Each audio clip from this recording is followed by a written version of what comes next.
بیت المقدس 583 ہجری سے بمطابق 1187 میں ایوبی سلطان صلاح الدین ایوبی کے ہاتھوں صلیبیوں کی شکست کے ساتھ فتح ہوا۔ سلطان صلاح الدین ایوبی نے جنگ حطین میں کامیابی حاصل کرنے کے بعد بیت المقدس کا محاصرہ کر لیا اور 20 ستمبر سے 2 اکتوبر تک جاری محاصرے کے بعد شہر فتح کر لیا۔ اس کا پس منظر کچھ اس طرح ہے۔ 4 جولائی 1187 کو جنگ حطین میں زبردست شکست کے بعد مسیحیوں کی ممکنات یروشلم کمزور پڑ گئی اور کئی اہم شخصیات صلاح الدین کی قید میں چلے گئے۔ ستمبر کے وسط میں صلاح الدین نے نابلس، یافتا اور سیدون، بیروت اور دیگر شہر فتح کر لیے۔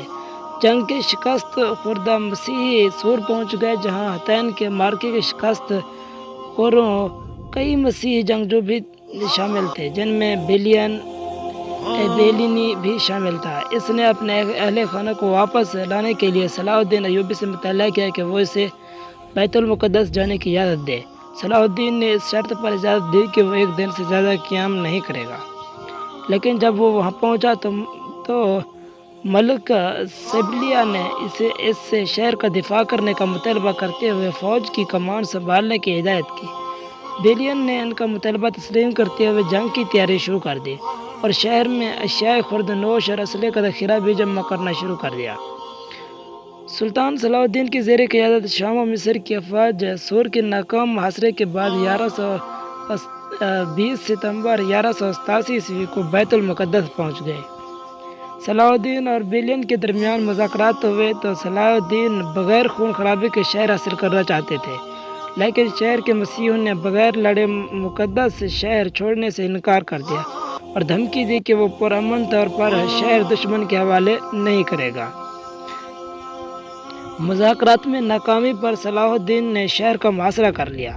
صلاح الدین کی افواج پر جن میں بہت سے لوگ باب دمشق کے سامنے کھڑے ہو گئے اور تیر اندازوں نے حملہ کا آغاز کیا۔ اس کے علاوہ منجنیقوں کے ذریعے شہر پر سنگ باری کی گئی اور سلطان صلاح الدین کی افواج نے کئی مرتبہ دیواریں توڑنے کی کوشش کی، لیکن مسیحیوں نے اسے ناکام بنا دیا۔